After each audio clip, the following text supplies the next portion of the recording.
كلمة وهقولها لكل مصدرين الفحم في الجمهورية: ولا تحتار ولا تشيل المسؤولية.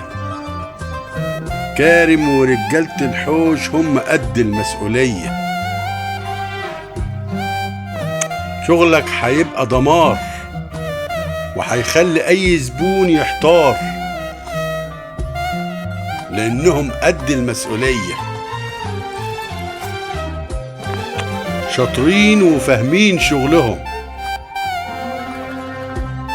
ودايما بيقدروا وقتهم.